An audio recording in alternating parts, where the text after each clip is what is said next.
Kapan kawin aja? Kapan kawin?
Bikin nyaman mereka.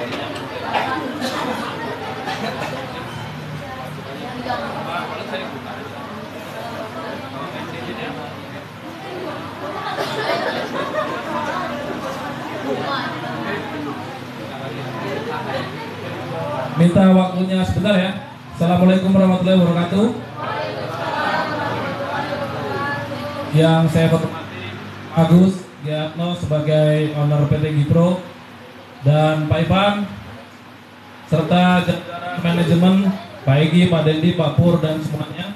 Mungkin saya dadakan ya tiba-tiba datang ke sini untuk menjembatani ataupun sebagai host ya.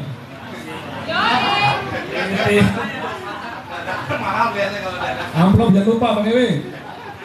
Mungkin kita ada sesi santai tanya jawab ya seputar yang tadi saya bahas. Santai tapi serius. Seputar kehidupan, masalah agama, masalah jodoh, boleh?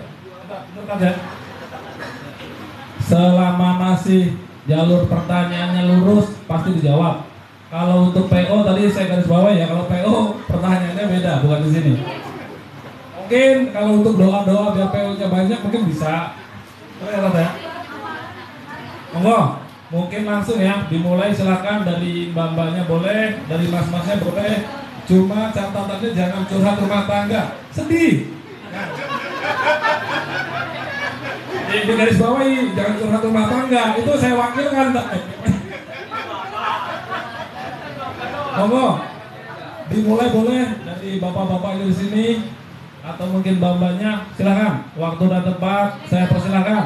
Monggo, siapa yang mau tanya? Riri mungkin. Siapa silakan. Doa biar dapat jodoh ada nggak? Ada. Oke, ada. Mas Ranto mana Mas Ranto? Mau nanya nggak? Apa nih? Siapa?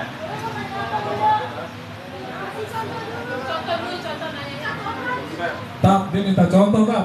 Saya juga yang minta pertanyaan ini. Minta contoh apa ya? Assalamualaikum warahmatullahi wabarakatuh.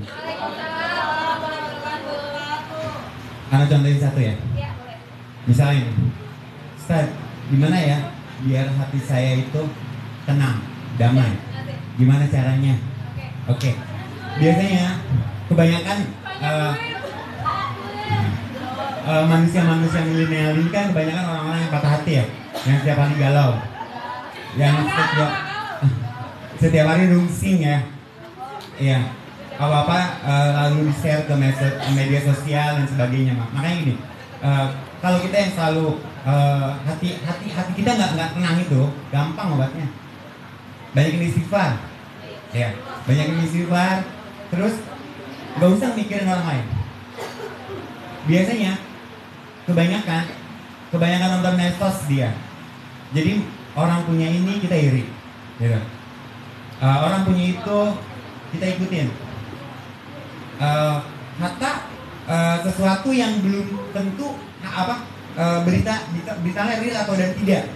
Tapi kita share lagi, copy paste ke orang. Jadi secara tidak langsung disitulah dosa jariah. Dari dosa jariah itu kita nggak tahu siapa yang digosipkan, gitu. Makanya orang yang punya hati resah, gelisah, hatinya nggak tenang, kurang bersyukur. Ya, apalagi buat cewek kali ya. Enggak masih gini. Sedikit buat info. Tadi Nikmah, Anda setiap malam itu dakwah di tempat pelacuran. Anda dakwah tempat pelacuran, Anda buka konseling HIV/AIDS. Anda kok bisa buka konseling orang-orang galau. Terus Anda buka konseling tentang perceraian juga, tentang perceraian, bab nikah dan lain-lainnya. Urusan rumah tangga itu harus pribadi ya. Tapi kalau untuk hal-hal yang ada.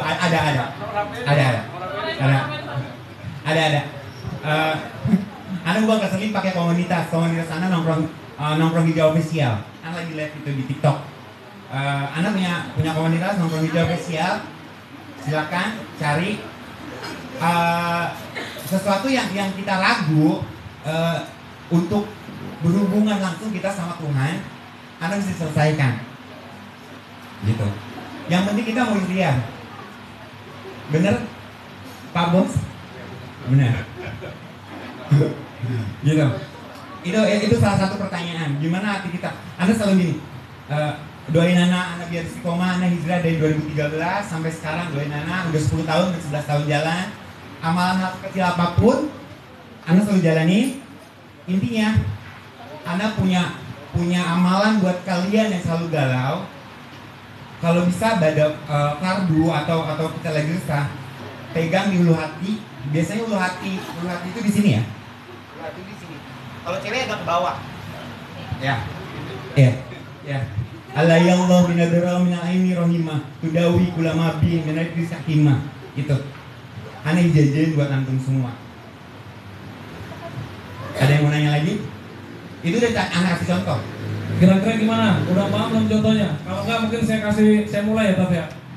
Kita bicara, saya mau bertanya sebatas perantap bersyukur tentang rezeki. Boleh jawab ya, Tat? Ini Tat, contoh seperti ini. Kita di agama Islam selalu diajarkan bersyukur. Cuma kita nggak ada batasan ya untuk rasa bersyukur. Yang saya mau pertanyakan, bagaimana rasa kita bersyukur sebagai orang yang kita selalu ingin seperti teman-teman saudara yang notabene untuk segi ekonomi dan kehidupan lebih mapan. Contoh, satu hal, teman saudara tiba-tiba punya kendaraan dan lain sebagainya, kita belum punya. Kita udah berusaha semaksimal mungkin, tapi belum nyampe. Rasa bersyukurnya seperti apa, Pak? Umum, Pak. Tolong jadi celah, ini pertanyaan serius ini. Rasa bersyukurnya seperti apa, Tat? Jadi contoh, mungkin Allah kasih rezeki gua segini, gua bersyukur. Cuma sebagai manusia kita kan pasti manusiawi kan. Gua pengen ini. Oke, sebatas itu, Tat. Assalamualaikum warahmatullahi wabarakatuh. Pertanyaan yang memotivasi bagi kita. Bagaimana caranya kita bersyukur kepada Allah Subhanahu wa Ta'ala dengan hal-hal yang tadi telah dipertanyakan? Jawabannya hadirin sekalian gamblang. Allah Subhanahu wa Ta'ala berfirman, la in syakartum la azidannakum wa la in kafartum inna adzabi lasyadid. Ini ayat memotivasi kepada kita, kalau kita pengen sesuatu maka syukuri apa yang ada. Tidak apa-apa, itu motivasi. Contoh, Ustadz, saya pengen seperti teman saya, dia punya kendaraan roda 4, saya dari dulu rodanya 2 mulu, dan nambah tuh rodanya. Nggak apa-apa untuk motivasi, yang penting keinginan itu jangan menjadi penyebab kita ini hadirin sekalian iri kepada seseorang. Makanya baginda Rasul Shallallahu Alaihi Wasallam metode bersyukur ini hadirin sekalian, kalau lihat dunia jangan ke atas, lihat dunia ini ke bawah. Tapi kalau lihat ilmu pengetahuan, lihat ilmu, lihatlah ke atas, jangan ke bawah. Kita dikurniai oleh Allah Subhanahu Wa Taala mobil 1, bersyukur alhamdulillah. Biarpun tetangga punya mobilnya 3, 4, sampai 5 hadirin sekalian, bahkan masing-masing anggota keluarga megang 1 mobil. Kita mah 1 keluarga doang, satu kakak 1 mobil. Kita pakai mobil itu, anak kita pakai mobil itu, istri kita pakai mobil itu, mudik bareng-bareng pakai mobil itu. Bersyukur. Lihatlah dunia ke bawah ini maksudnya apa? Kita bersyukur, alhamdulillah ya Allah, saya dikaruniai mobil 1, tetangga mah belum punya pisan mobil, dia baru punya motor. Nah kita syukurin tuh punya mobil 1. Tapi yang punya motor jangan putus asa, bersyukur sama Allah, alhamdulillah ya Allah, biarpun tetangga dikasih mobil, saya belum punya mobil, saya bersyukur. Noh tetangga mah belum punya motor pisan, dia pakai sepeda, kan begitu. Saya bersyukur ya Allah, walaupun punya motor doang, mobil belum punya ya Allah, tapi saya bersyukur kepadamu atas kurniamu, dikurniai ini motor. Tetangga mah kemana-mana pakai sepeda, kayaknya mudik juga pakai sepeda Pak. Tapi yang punya sepeda jangan putus asa, bersyukur atas nikmat Allah. Lihat ke bawah, bagaimana cara lihat ke bawahnya? Alhamdulillah ya Allah, kau mengkurniakan saya sepeda. Ini juga bersyukur ya Allah saya kepadamu, walaupun belum punya motor, saya bersyukur punya sepeda. Tetangga nggak punya apa-apa, sepeda nggak ada, kemana-mana jalan kaki. Kadang dia ini kudu ngegrab. Coba kalau pakai sepeda mah ada 2 keuntungan. Pertama ngirit ekonomis, ya betul. Yang kedua punya kesehatan, nilai kesehatan. Bersyukur kita diberi sepeda, alhamdulillah. Lihat ke bawah, tetangga nggak punya sepeda, nggak punya motor. Kata yang punya nggak punya motor, nggak punya sepeda, bersyukur alhamdulillah ya Allah, walaupun saya nggak punya sepeda, nggak punya motor, apalagi mobil, saya bersyukur bisa jalan kaki, alhamdulillah. Dia jalannya hadirin sekalian normal, agak pincang, bersyukur sama Allah. Dan ini yang jalan kaki pun hadirin sekalian, dia bersyukur melihat ke bawah. Alhamdulillah ya Allah, saya walaupun nggak punya sepeda, nggak punya motor, belum punya mobil, saya bersyukur kepadamu atas kurnia saya bisa berjalan ya Allah, saya dikasih sehat. Noh tetangga mah jalannya aku dibantu pakai tongkat. Mungkin gula hadirin sekalian. Akan tetapi hadirin sekalian, yang jalannya pakai tongkat pun jangan putus asa, dia kudu bersyukur sama Allah. Lihat kepada yang ada di bawahnya dia. Bagaimana cara yang melihat ke bawahnya dia? Alhamdulillah ya Allah, walaupun saya jalan ku dibantu pakai tongkat. Oh no, tetangga mah kagak bisa ngapa-ngapain, tidur be ayo di kasur, makan disuapin, minum diminum, dituangin sama istrinya, bahkan BAB juga dicebokin sama anak istrinya. Saya mau bersyukur ya Allah, walaupun jalan dibantu pakai tongkat, jalan dengan 1 kaki, saya bersyukur kepadamu. Itu tetangga mah tidak bisa apa-apa. Kata tetangga yang gak bisa jalan juga jangan putus asa, itu ujian dari Allah Subhanahu Wa Taala. Dia dikasih sakit, gak bisa gerak, lumpuh. Hadirin sekalian bersyukur sama Allah, ya Allah ya Rabb, walaupun saya gak bisa jalan, walaupun saya lumpuh, tapi alhamdulillah saya punya keluarga yang saya cinta. Saya sakit diurusin, makan juga waktunya diperhatiin, makan disuapin sama istri, dan jadwalnya kadang ganti-ganti. Anak pertama nyuapin, anak kedua ngelapin, anak yang ketiga mandiin. Bersyukur nih orang tua yang gak bisa jalan atau seseorang yang tidak bisa jalan, dia lumpuh di atas tempat tidur, bersyukur sama Allah. Sudah dikaruniai hadirin sekalian keluarga yang perhatian. Noh tetangga sebelah mah udah mah sakit lumpuh, ditinggal anak bini, dia sendirian yang ngurus juga dari belas kasihnya tetangga. Ini awas jangan putus asa orang yang tadi dijadikan contoh yang dia lumpuh, yang tidak bisa apa-apa dan ditinggalin anak istri, sehingga dia makan minumnya pun atas perhatian belas kasihan tetangga. Jangan putus asa. Ya Allah ya Rob, saya bersyukur kepadamu walaupun kondisi saya seperti ini, istri saya dan anak saya ninggalin saya. Ya Allah, saya tetap bersyukur kepadamu. Kau gerakan orang hatinya untuk selalu dia ini mendermakan hartanya padaku. Saya bersyukur ya Allah. Noh tetangga mah kemarin udah mah gak bisa jalan, kemudian mati. Begitu hadirin sekalian. Makanya kita kudu bersyukur. Dikasih apapun nama Allah bersyukur. Bukan berarti saya melarang kita punya keinginan. Ini bukan berarti melarang ya. Kita punya motor, pengen nambah nih, pengen punya mobil kayaknya biar supaya nyaman, keluarga semua ke bawah. Niatnya baik. Untuk apa? Ngebahagiain keluarga. Untuk niat bekal ibadah. Kerja kalau musim hujan, bawa mobil nyaman nggak? Kerja untuk nyari nafkahin anak istri ibadah. Maka niatkan kerja ibadah dan beli mobil niatkan untuk ibadah. Insya Allah kabul.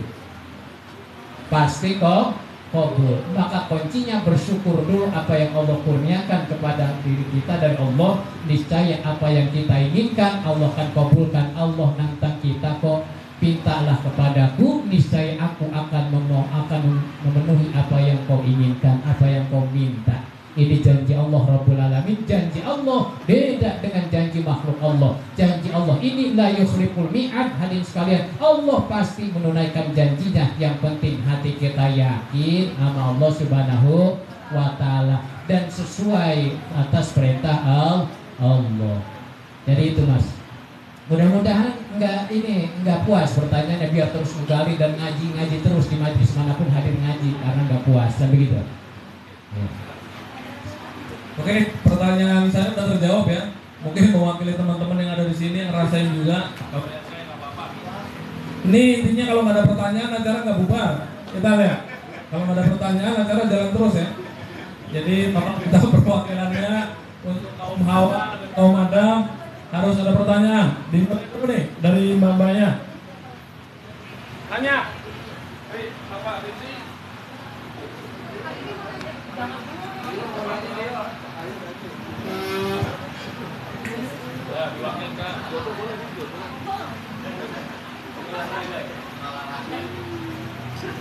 Assalamualaikum warahmatullahi wabarakatuh. Waalaikumsalam warahmatullahi wabarakatuh.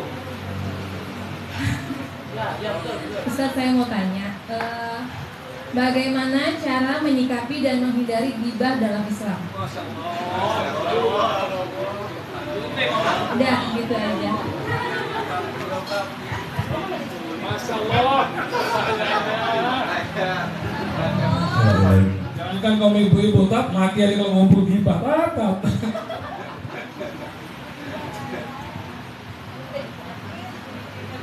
Apa? Gimana? Cara mengantisipasi gibah, menyikapi supaya nggak gibah. Menghindari untuk nggak gibah. Oke. Satu, circle-nya harus pindah. Dua, cari temen yang baik. Bukan teman kita nggak baik, tapi cari temen yang baik. Ketiga, kita selalu lihat gibah itu kan seperti makan daging saudaranya kan. Biasanya ibu-ibu atau cowok-cowok juga kalau udah kumpul pasti gibah. Atas siapa pun pasti gibah. Jadi untuk mengatasi supaya kita nggak gibah nih, kalau buat anak atau buat antum sekalian, gampang pindah circle. Cari kegiatan yang lebih positif.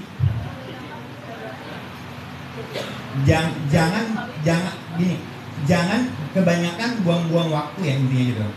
Soalnya sekarang nggak gibah sama kita berdua bisa gibah, nggak usah berdua aja. Kita bisa lihat postingan orang, akhirnya kita share, kita jadi gibah di situ. Apa sih gibah? Apa sih gibah gitu ya? Iya. Ya, pasti orang tahu apa sih gibah gitu. Pasti nanya orang apa sih gibah. Gibah kan ngomongin orang. Yang nggak bukti itu. Kalau yang bukti berarti fakta. itu namimah namanya, ya kan? Kalau nggak bukti itu namanya gibah, ya kan? Jadinya fitnah. Kalau yang nggak bukti fitnah, beda-beda nih. Kalau nggak bukti itu fitnah. Nah, kalau ngomongin orang nggak sesuai dengan kebenarannya, itu namanya fitnah. Kita gibah. Ngomong keburukan orang itu gibah. Kalau nggak fakta berarti itu fitnah. Itu perbedaannya juga tipis kan? Berarti kita setiap hari di antara dua itu kan, ruang lingkupnya. Ya. Sekarang buat kalian, biasa teruntuk cewek-cewek ya. Cari hal positif aja, ganti circle. Bukan berarti meninggalkan circle ya. Untuk mencoba circle baru, sesuatu yang baru kan apa salahnya? Ya, alhamdulillah kita hari ini bisa dikumpulin. Mungkin kalian nggak kenal saya, ya. Saya bisa dikumpulkan, saling mengingatkan. Ini ilmu buat saya juga. Intinya gitu. Kalau buat saya sih, untuk menghindarkan gibah itu ya ganti circle, cari teman yang baik, cari teman yang bisa nasihatin kita. Dia berani untuk mengungkap kita salah, kita benar, tapi yang sesuai. Gitu. Oke. Kalau belum cukup, Ustaz jelasin hadisnya.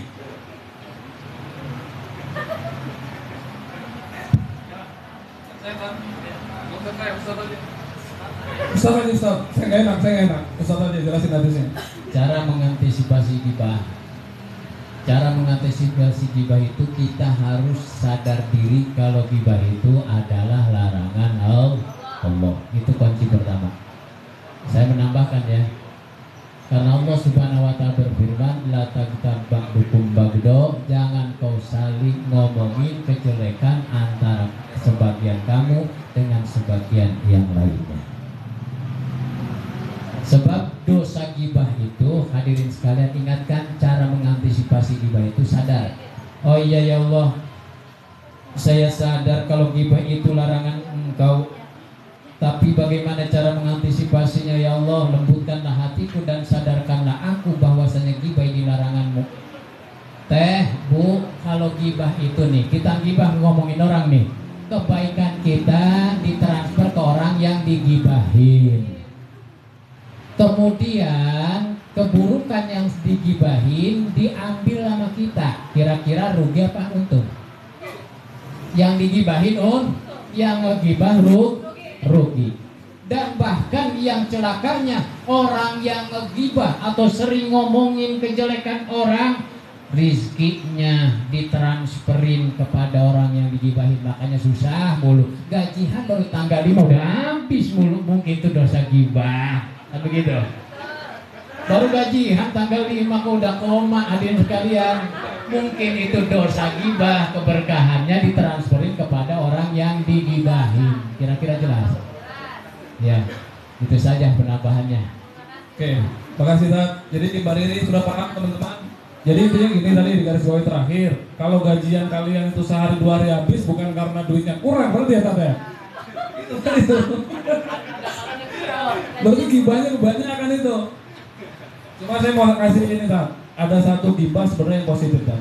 Gibah yang baik yang bisa dipakai untuk semua manusia itu ada Tad. Sebelum jadi beras itu ada gibah Tad. Oh enggak apa-apa, sorry. Ini untuk kaum bapak-bapak silakan monggo. Harus ada pertanyaan. Bab puasa kali mungkin, kalau yang bujangan Ustaz di siang hari mimpi basah batal nggak puasanya begitu.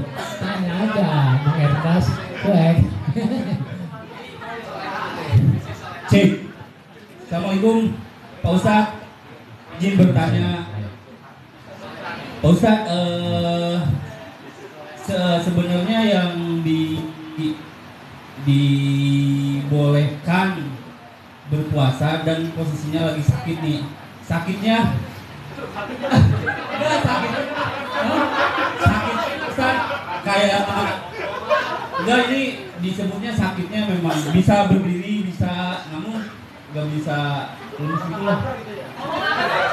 Kayak contohnya apa, pusing, mual, tapi tiba-tiba demam itu. Nah kita akhirnya nggak puasa tuh.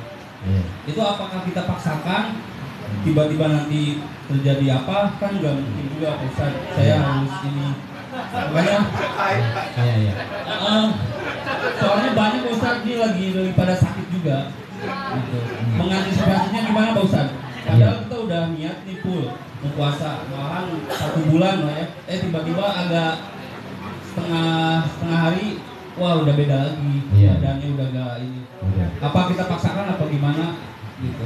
Boleh Pak Ustadz. Assalamualaikum warahmatullahi wabarakatuh. Waalaikumsalam warahmatullahi wabarakatuh.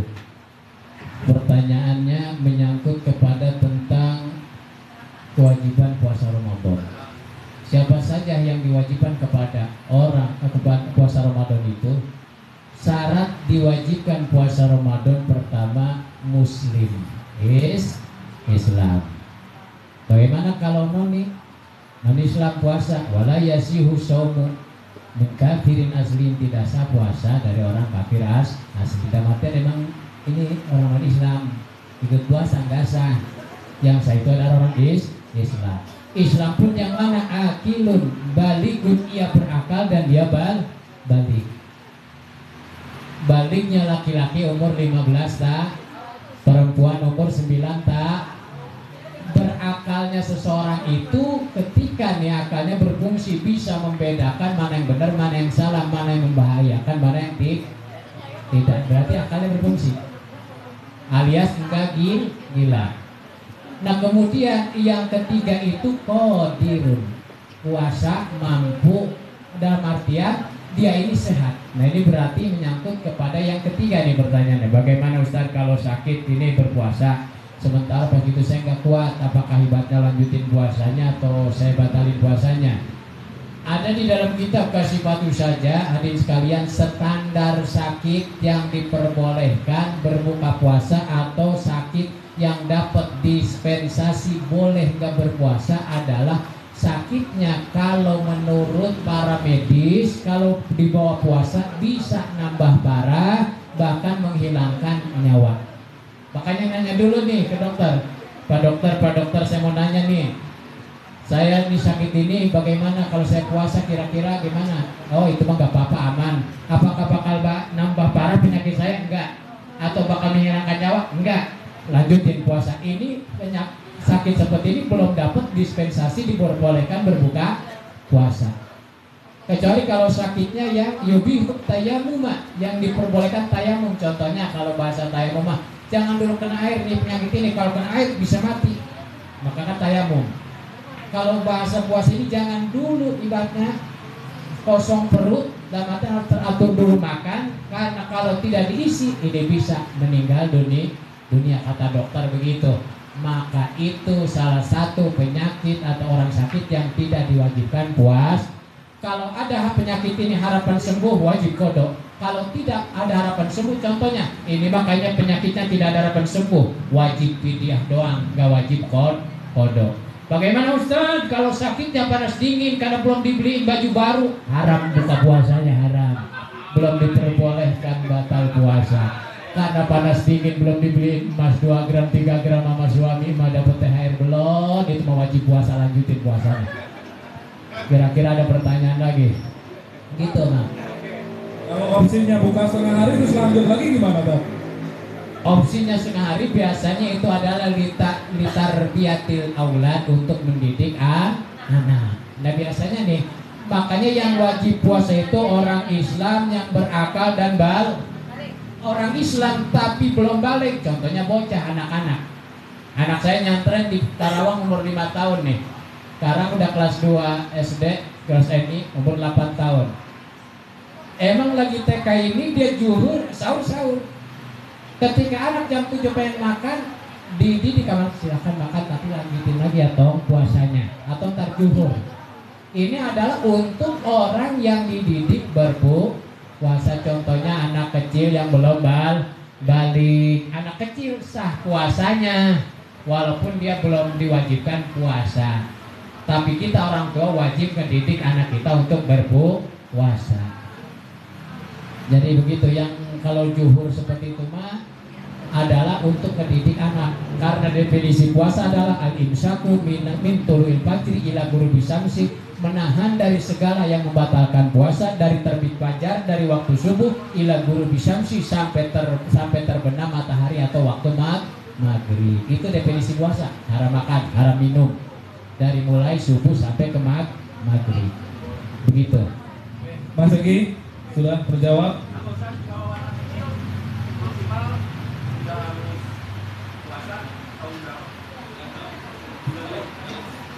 Kalau perempuan umur 9 tahun udah balik, itu wajib baginya. Kalau nggak puasa, pribadinya dosa, orang tuanya kalau nggak nyuruh, orang tuanya juga ke bawah dosa. Kalau belum balik dia belum wajib, orang tuanya nggak nyuruh, orang tuanya yang dosa ditanggung, begitu. Kalau belum balik, baliknya perempuan 9 tahun. Kalau enggak dia udah head. Ada kalanya perempuan head ini 9 tahun kurang udah head, itu tanda udah head, tanda udah balik. Kalau patokan umur baliknya perempuan umur 9 tahun, kita punya anak 9 tahun nggak puasa, pribadinya dosa, kita nggak nyuruh, orang tuanya dosa. Begitu. Kalau belum balik itu belum wajib. Kalau orang tua nggak nyuruh puasa pada anak, kita yang dosa, anak mah nggak dosa. Kira-kira jelas? Ya. Oke, kalau ada lagi ya, ini kita masih ada punya waktu setengah jam ya. Setelah setengah jam nanti kita doa bersama tadi. Iya. Monggo, siapa? Dua pertanyaan, satu. Ustaz, satu lagi ya, boleh ya? Ini mengenai tadarusan nih, kalau misalkan tadarus itu kan rame-rame ya. Nah, terus tiap orang itu bacanya satu ain per satu ain. Nah, itu hitungannya khatam atau enggak? Gitu.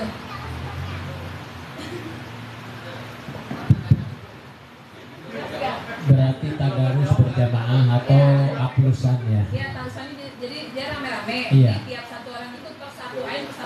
Nah, itu hitungannya khatam atau enggak? Hatam berjamaah gitu. Jadi caranya begini, misal kita punya majelis nih, kita diagendakan Ramadan ini tadarus, kita harus punya target selama bulan Ramadan majelis ini harus khatam Quran misalkan 30 kali, berarti tiap malam khatam, atau misalkan 5 kali selama sebulan Ramadan ini dengan cara gantian.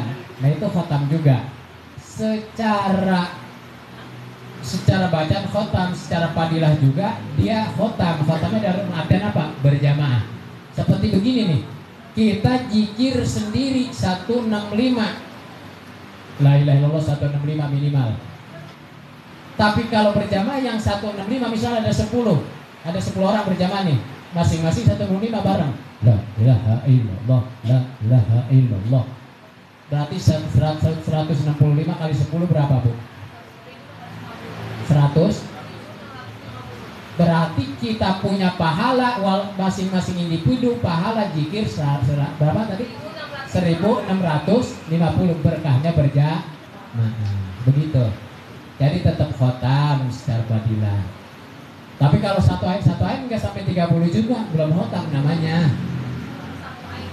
Ya kalau misalnya satu ain belum khotam, tapi ada fadilah, baca surah Qul Hu 3 kali, itu pahalanya sama seperti mengkhotamkan Al-Quran 30 juz. Makanya saya husnudzon karyawan Gipro tiap sholat khotam Quran. Caranya bagaimana? Baca Qul Hu 3 kali.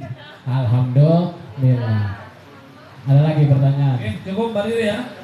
Gantian nih ke bapaknya nih. Kalau nggak ada pertanyaan sampai jam 9 terus mundur nih.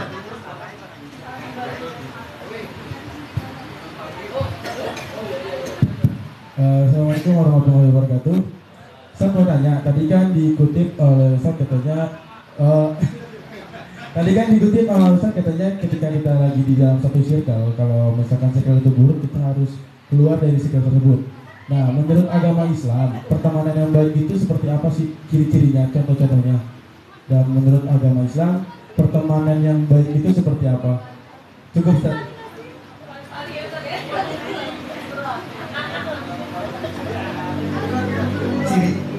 Ciri-ciri teman yang baik. Contoh teman yang baik di Islam ya. Kita ngomongin di agama lain ya, bisa. Mengingatkan kita kepada Tuhan, mengajak kita kebaikan, berani negur kita kalau kita salah. Kan ada nih teman biasanya, kalau kita salah itu ditutupin ya. Tapi teman sejati itu berani negur, walaupun dia pahit. Itu harus tahu. Gitu. Ambil resikonya. Teman yang baik itu selalu memberi kebaikan buat si temannya. Gitu. Contohnya, Rasul aja temannya 4. Sama Rasul 5. Iya, temannya 4. Nah, ini apa kan? Ya, Rasul 5. Nah, Rasul bisa sebagai Rasul terakhir Nabi Muhammad SAW. Kenapa dia butuh dengan sosok yang 4 ini? Gitu ya? Rasul kan langsung dapat wahyu. Ini contoh ya. Kita buka mindset kita biar supaya kita pulang dari sini kita cari teman yang baik, kita cari circle yang baik. Bukan berarti circle yang buruk atau teman yang buruk kita tinggal, tidak. Gitu.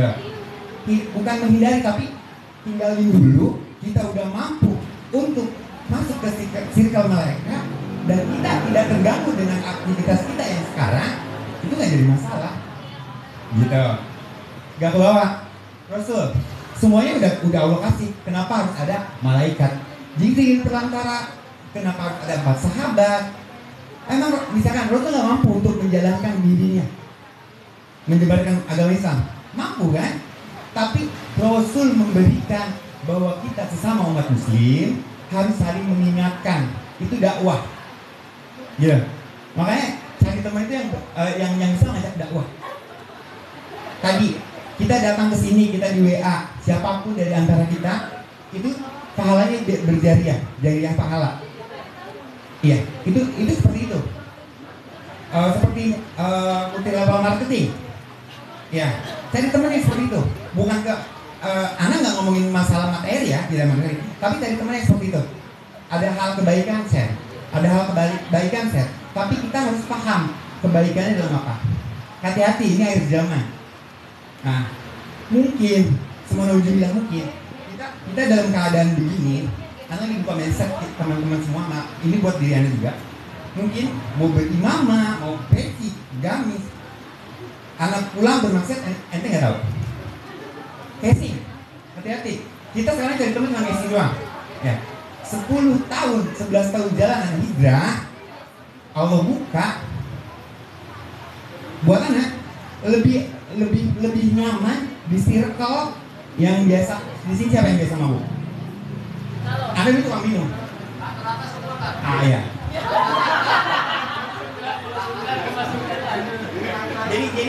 Jadi anak pengen buka mindset ya. Emang cara anak dakwah anak buka mindset orang. Jadi seperti ini. Orang mau belajar hijrah, mau pindah ke circle yang baik, itu nggak perlu ustaz. Tapi perlu pendampingan psikolog mahal, psikiater mahal, ya. Tapi cari teman yang baik, yang ngingetin kita, yang nggak bosan-bosan. Bangun subuh, assalamualaikum, subuh dong sayang. Ada nggak? Ada? Jarang kan? Ya. Ya. Misalnya, Anda sampai hari ini akan membuka tabir dari zaman anak pas lagi nakal di dunia jahiliyah itu kayak semua tukang minum, nggak punya duit patungan. Anda mau ngaji, nggak ada motor, nggak WA, nggak ada yang jemput. Nyata kan? Sesuatu hal kebaikan itu sulit. Makanya bersabar, pelan-pelan, tata, pelan-pelan, step by step. Kalau orang mau baik itu godaannya akan datang. Yeah. Jadi dulu kita di dunia kemaksiatan tiap hari ya. Sekarang kita mau WA ngaji aja belum tentu ada yang mau. Kita mau punya motor misalkan, kita punya duit misalkan gitu. Tapi cari temen yang selalu mengingatkan hal step. Karena selalu ngajarin siapapun orang yang ikut atau orang-orang yang suka nanya gimana sih kok ini bisa gini dan sebagainya. Kok anak sulit? Emang semuanya sulit. Nah, hal kebaikan itu sulit. Nggak mungkin Rasul cuma bisa bawa 40 orang. Ya kan? Rasul bawa 40 orang hijrah. Kita siapa? Makanya kita maupun Ustaz Ulas sebagai dai atau anak sebagai konselor tidak memaksa orang untuk ayo ikut gue, baju lu ganti, sarung pokok. Nah, kita bikin nyaman orang kita beri kasih sama sayang sama orang-orang itu, kalau dia udah cinta sama kita, pasti dia akan ke kita kan? Pasti dia akan ke kita. Nggak beda ini. Kita suka sama cewek, untuk para cowok. Ada cewek yang suka dikasih coklat, ada cewek yang suka kasih duit, belanja, shopping dan sebagainya. Teman juga seperti itu. Walaupun gender beda ya, teman juga seperti itu. Ada orang yang nyaman di WA-in gitu kan. Ada orang yang gak nyaman. Gitu. Jadi intinya cari temen yang bisa ngingetin kita sama Allah. Wa Rasulullah sallallahu alaihi wasallam. Itu aja cukup untuk ntar kita jelasin.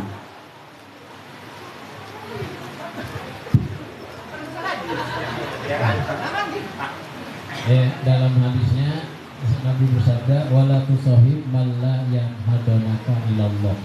Janganlah kau berteman kepada orang yang tidak menyemangatkan jiwamu kepada Allah atau kepada kebaikan.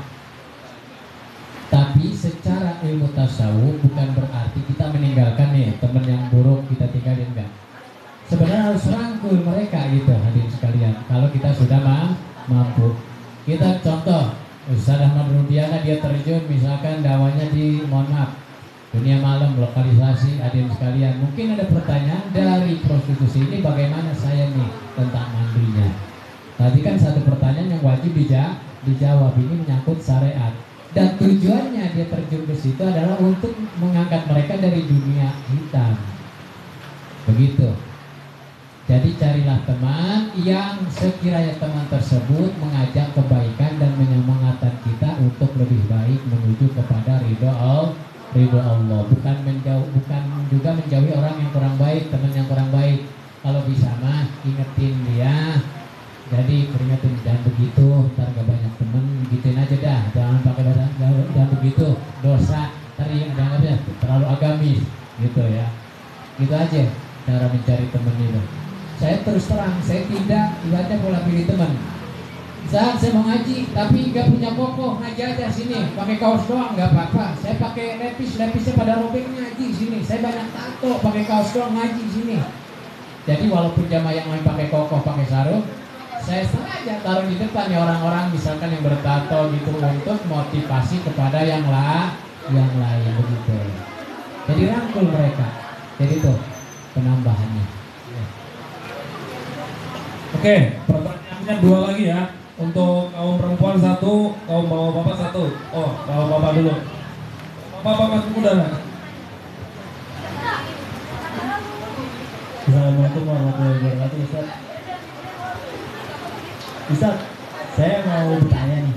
Ini beneran cerita saya nih. Maksudnya saya punya teman atau kawan nih dekat, tapi dia meyakini nih kalau misalkan dalam puasa ini dia meyakini nih kalau merokok itu bukan membatalkan puasanya, ada yang begitu. Nah, saya sebagai teman yang baik pengen mengingatkan nih, tapi wawasan ilmu Islam saya nggak bagus nih, gimana caranya untuk mengingatkan itu. Kebanyakan memang kan kita meyakini kalau merokok itu kan membatalkan puasa ya Ustaz ya. Nah, jadi gimana caranya mengingatkan dia agar keyakinannya itu salah gitu Ustaz. Tapi mungkin memang keyakinannya rada berbeda gitu ya Ustaz. Tapi dia melanjutkan puasanya Ustaz. Gimana nih jawaban Ustaz dari pertanyaan saya? Ya, terima kasih. Langsung deh jawab. Silakan. Pertanyaannya berarti menyangkut tentang pembatalan puasa.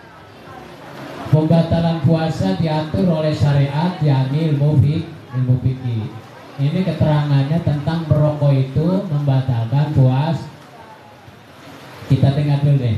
Wal mubtilatul lisaumi asyaratun, dan bermula yang dapat membatalkan puasa ada 10. Ini al awalu, yang pertama dukhulu syai'in min ayani dunya walau qalilan ilal jawbi amdan inda qala min ahadil manafidil maftuhati.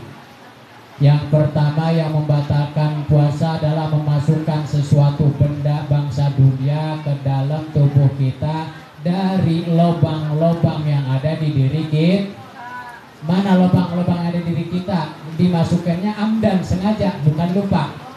Lubang-lubang yang ada di diri kita, mulut, lubang hidung, lubang mata juga lubang, telinga lubang, kemaluan lubang, anus lubang. Ada berapa lubang tuh? 1, 2, 3, 4, 5. Makanya membatalkan puasa, dapat membatalkan puasa, memasukkan benda atau apa namanya fisik dunia ke dalam tubuh kita dari salah satu lubang yang 6. Berobat ambeien siang hari, kan obatnya dimasukin lewat anus, batal puasanya. Berarti memasukkan fisik dunia ke dalam tubuh. Lalu asap nih pertanyaannya, atau rokok jawabannya. Wa illam tukal, walaupun yang memasukkan ke dalam lubang kita tidak dimakan atau tidak dikonsumsi, contohnya seperti min ainid dukhanil ma'ruf, dari fisiknya asap yang ma'ruf, yang terkenal atau yang sudah populer, alias rokok. Ini ada keterangannya dalam kitab Riyadul Badiah karya Imam Nawawi Al-Bantani, Imam Nawawi Banten, madhab Imam Syafi'i. Ini keterangannya tuh. Biasalah dukhulil bukhur, beda lagi kalau asap bukhur. Kita lagi misalkan nih dawam roti, kata guru katanya kalau baca roti bakar bukhur. Bukhur ini wangian ya. Ini kalau bukhur kan sama asap juga. Kalau asap bukhur kita terendus nggak batal, tapi asap rokok batalin puasa, ngebatalin puasa. Atau kita lagi pulang kerja bawa motor, lupa pakai masker, di depan ada mobil, asapnya ini, itu beda lagi, nggak ngebatalin puasa. Tapi kalau dukhon yang ma'ruf alias rokok itu membatalkan puasa, masuknya kepada poin yang pertama yang membatalkan puasa, memasukkan fisik dunia ke dalam diri kita atau ke salah satu lubang yang ada di diri kita disengaja. Kecuali kalau merokoknya nggak disengaja, lupa. Habis 2 bungkus, bulan Ramadan ya, kirain bukan bulan Ramadan, makan habis 3 piring mentung, lupa, nggak batal. Ngerokok 3 bungkus di siang Ramadan nggak batal kalau lupa, tapi baru senyot sengaja batal ngerokok tuh. Itu jadi kalau dalam hal agama kita harus sesuai dengan patokan madhab. Indonesia mayoritas madhab Imam Syafi'i, praktek sholatnya kita ngikutin madhab Imam Syafi'i, agar supaya apa? Ada yang bertanggung jawab, iman yang kita ikuti tersebut. Itu mungkin itu jawaban saya. Mudah-mudahan nggak puas, biar ngaji terus di majlis manapun, digali terus ilmu. Kurang puas jawaban dari Ustaz Sula, saya ngaji lagi di majlis ini. Di majlis ini jawaban, ngaji lagi di majlis sana, biar rajin ngaji, udah gitu. Kalau sebisa cuma dimut aja nggak dinyalain gimana Ustaz? Dimut? Nggak, gini. Kalau rokok digini doang nggak batal, mohon maaf nih. Contohnya kayak gini. Digini nggak batal, tapi kalau misalkan ada yang busanya itu manis ya, dijilat, udah dijilat ditelan, nah itu yang batal. Makanya nih ibu-ibu nih, ketika masak buka untuk berbuka, misalkan nih takut sayur kurang garam atau takut sayur kurang gurih, waduh batal gak ya kira-kira nih kalau dicicipin dikit? Dicicipinnya jangan ditelan. Caranya begini bikin nih, misal contoh ini saya contohin, misal sayur ya, begini aja nih. Baru lepein, tahu lepein tahu nggak? Gitu, disemburin, buru-buru lepein, ludahin, buru-buru kumur-kumur. Misalkan pasti indera perasa kan tidak. Kalau kurang garam ketahuan ditetesin, saya kurang garam, lepein, buru-buru, ludahin, kumur-kumur. Berarti tambahin lagi garam. Takut tiba-tiba asinan, tetesin lagi aja. Jangan ibaratnya apa namanya, ngerasainnya, nyicipinnya 1 centong ditelan lagi, batal itu mah. Emang pengen batal be kalau begitu mah ya. Ada lagi jawaban? Terima kasih Ustaz ya. Oke, dari ibu-ibu nih, mana? Apa panahnya sih ya? Berarti.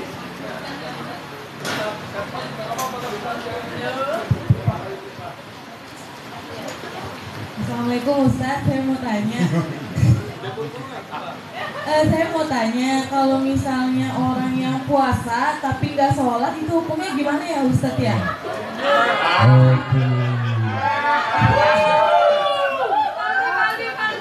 Iya, padahal kan keduanya sama-sama wajib ya Ustaz ya. Betul. Ya, pertanyaan dari Mbak Dita tentang pertanyaan sah atau tidak puasa seseorang yang ia meninggalkan sholat ketika berpuasa. Ya, gini ada di dalam fikih gini. Wa yasihu saumu man nama mustagriqo jami'an nahar. Di dalam fikih ini. Berarti kiasannya sampai ke situ ninggalin sholat ya. Sah puasa seseorang yang ia tidur menghabiskan waktu puasa. Mana contohnya? Beres makan sahur, tidur, melek-melek maghrib. Nah, dia bilang bikin status begitu cepetnya waktu puasa, lagi tidur. Pakai bikin status lagi. Cepet sekali puasa hari pertama ini. Padahal habis makan sahur, tidur, melek-melek maghrib. Bilang buka langsung. Sah puasa seseorang seperti ini, cuma pahalanya enggak ada. Dan wajib mengqadha sholat yang ditinggalkan. Berarti kalau pas sahur ninggalin berapa sholat tuh? 1 sholat subuh, 2 sholat zuhur, 3 sholat asar ya. Berarti 3 sholat ya. Maka sebelum sholat maghrib wajib mengqadha sholat subuh dulu, kemudian zuhur, asar, baru sholat maghrib.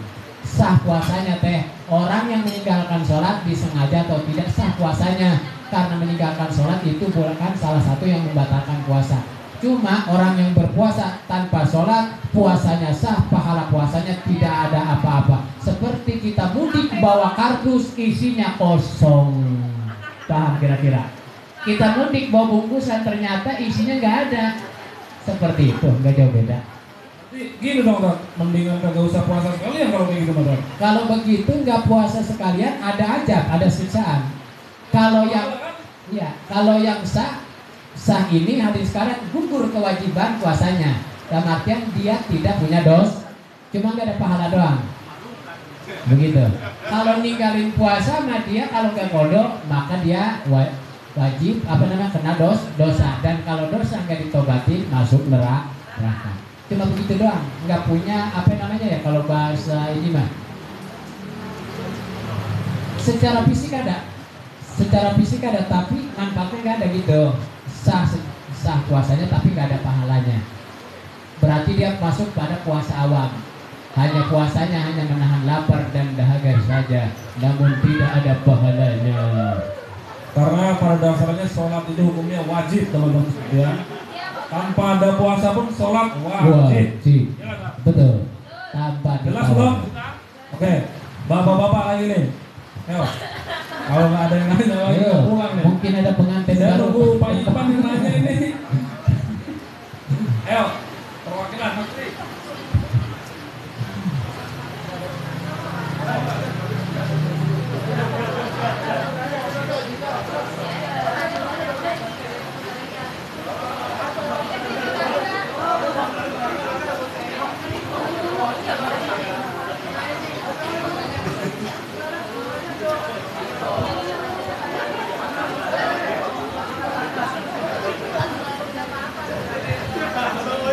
Selamat malam, Ustaz. Malam juga. Saya Portri. Kebetulan saya non-is. Maaf. Tapi saya mau tanya karena ini yang sering dialami sama banyak orang sekeliling saya, termasuk saya sendiri. Gimana caranya ngilangin rasa benci atau kedagingan kepada seseorang, baik itu kenal atau tidak kenal. Itu aja. Terima kasih, Ustaz.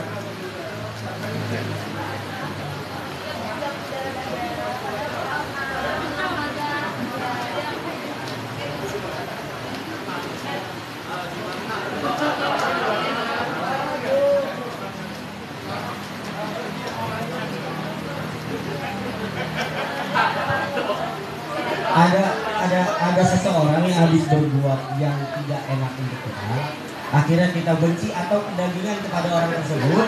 Cara menghilangin dalam waktu dekat, apalagi contohnya kita kayak satu kerjaan, satu rumah, satu lingkungan, baik itu kenal maupun tidak kenal. Caranya gimana? Terima kasih. Jadi tidak, kalau mohon maaf ya, mungkin teman kita ini, saudara kita itu non muslim. Cuma untuk istilah kedagingan, mohon maaf saya agak bingung tadi kedagingan itu apa itu. Untuk gimana caranya menyikapi rasa sakit hati ya, seandainya disakitin teman atau rekan kerja atau siapa biar kita nggak benci, gitu ya sih ya. Biasanya tolak ukur ke diri kita sendiri, gitu. Timbal balik kita ke teman kita memperlakukan teman kita seperti itu tidak. Biasanya gitu. Kalau kita memperlakukan teman kita seperti itu, bisa nggak ada karma ya, bisa nggak ada karma. Jadi timbal balik efek ya, berarti cerminan diri kita sendiri. Kalau cerminan diri kita buruk, cerminan diri kita sering caci maki, cerminan diri kita sering nakut orang, sering bikin ulah, maka kita akan masuk circle yang seperti itu juga. Maka tadi dia nanya, gimana caranya supaya kita meredam emosi? Karena di semua 6 agama, di Indonesia ada 6 agama, semuanya mengajarkan untuk saling berdampingan, saling berhubungan baik. Emang sulit untuk untuk meredam emosi nafsu. Tapi gimana caranya supaya kita cepat hilang nafsu? Misal ini, kita ngobrol terlalu over. Biasanya orang terlalu over ya. Oh dia kalau emang gak mantap tinggalin, tinggalin, cari aman. Kalau orang Islam biasanya banyak istighfar. Orang Islam istighfar, maafin dia, gitu. Berarti kalau yang kalau di Islam ini kan pertanyaannya Islam istighfar. Kalau lu gimana? Istighfar? Nggak mungkin kan Ji, gua suruh sahadat dulu nggak gini. Nggak mesti ini. Jadi yang perlu ditahan ini. Anda sendiri kalau emang udah tidak nyaman misalkan, udah ngerasa tersinggung nih, tinggalin. Ini buat Ana ya. Ana memberikan apa yang pernah Ana rasakan. Gitu. Ana selalu memberikan pertanyaan dan jawaban yang pernah Ana rasakan. Karena kalau udah gak nyaman sama orang, Ana tinggalin dulu. Bikin reda dulu. Sehari 2 hari gitu. Kalau sekarang sih zaman orang banyak yang udah gak nyaman blokir aja gitu kan. Kontaknya di blok gitu kan. Banyak gitu kan. Statusnya diumpetin gitu kan. Atau pakai mode-mode yang ngelihat status tapi tanpa kelihatan. Gitu. Kalau buat Anda sih itu orang-orang munafik. Kalau emang mau blok aja. Buat Anda gitu. Kegiatan apapun yang Anda share di media sosial itu kehidupan kita sendiri gitu. Jadi tadi buat saudara kita tidak ada masalah dia mau non muslim kayak dia mau muslim kayak kalau emang udah terjadi teman kita terlalu parah, terlalu over, tinggalin. Lebih baik kita coba memberikan sesuatu yang positif ke dia. Kita coba yang minta maaf duluan sama dia. Kalau di Islam kan begitu ya. Ya, yang satu lagi emosi, kita memberikan minta maaf duluan. Walaupun kita tidak salah gitu kan. Buat Anda sih gitu aja cukup nggak? Kalau nggak cukup, kita ngaji aja malam Kamis ya. Aja. Jadi intinya harus punya jiwa pemaaf ya. Mas Portri, kalau kurang jelas diundang untuk ngaji. Untuk ibu-ibunya nih, belakang belum ada yang nanya nih. Coba, nih barisan depan semua nih. Ayo bab nafkah kali. Berangkat. Assalamualaikum Ustaz. Waalaikumsalam. Ustaz, saya nggak mau bertanya, saya mau minta tips gimana cara cepat dapat jodoh. Oh iya. Masih Ustaz. Cara ikhtiarnya gimana? Iya. Doa-doanya sih lah Ustaz. Iya. Masih. Tat, jadi sebelum Ustaz jawab, saya mau sedikit kasih bocoran, Tat. Iya.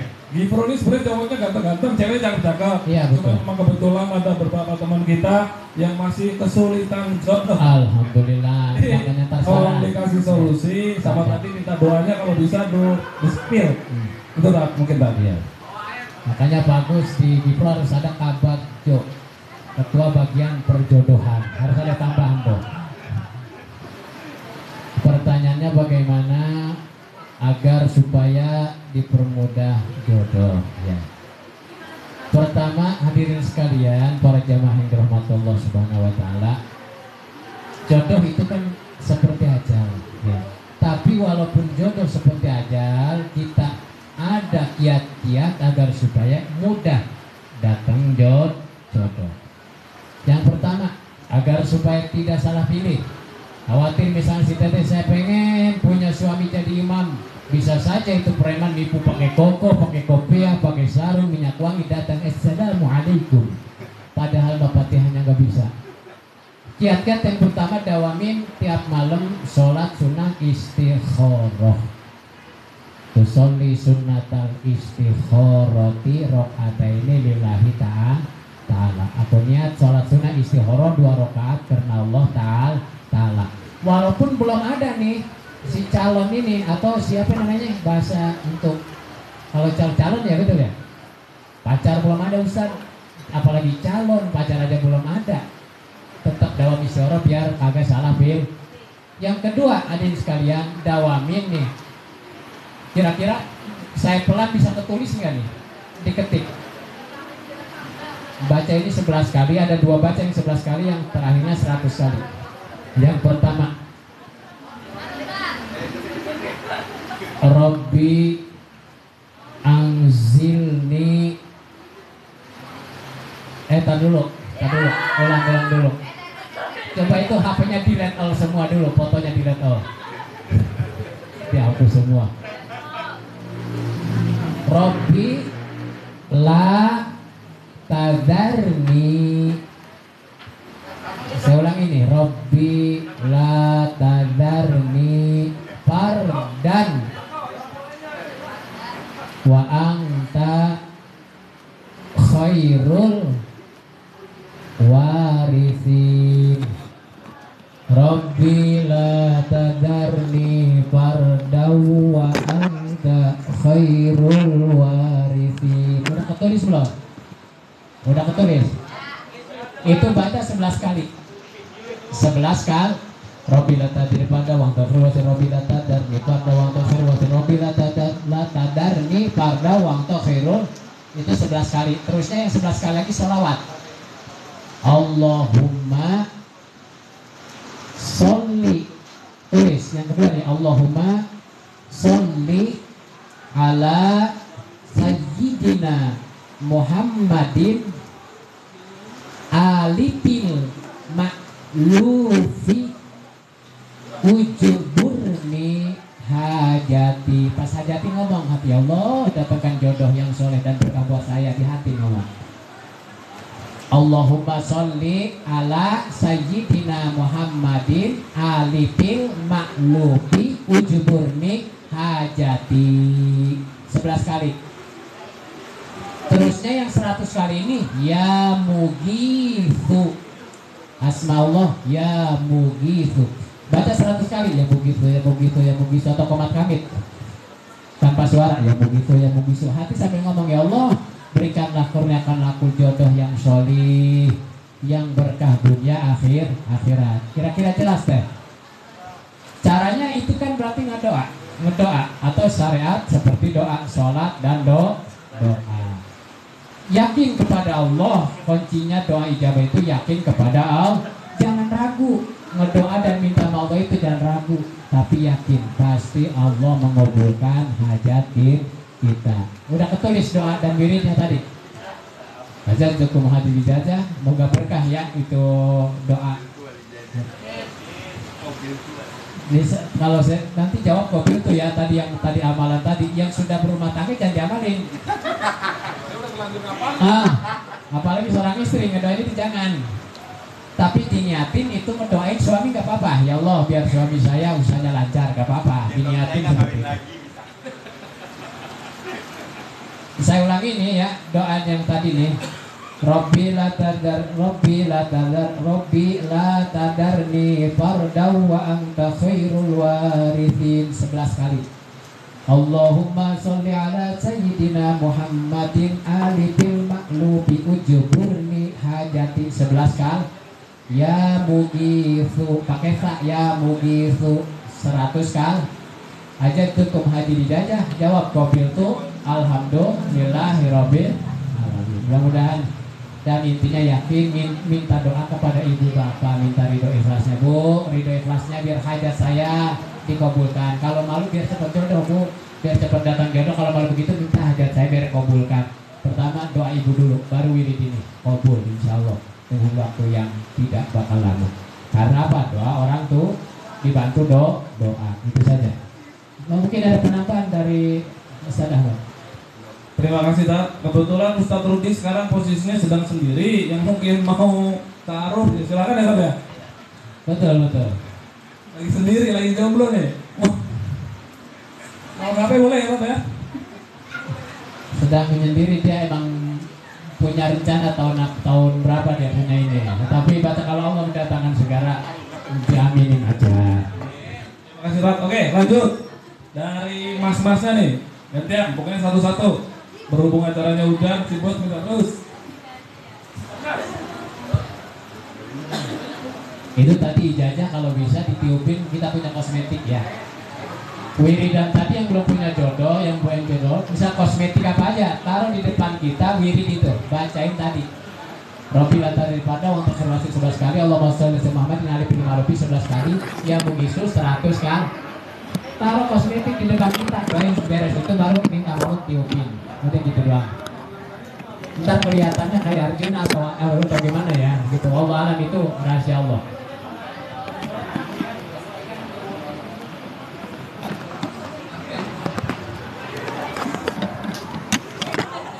Bos mungkin ada pertanyaan juga. Nah, bos belum nanya nih.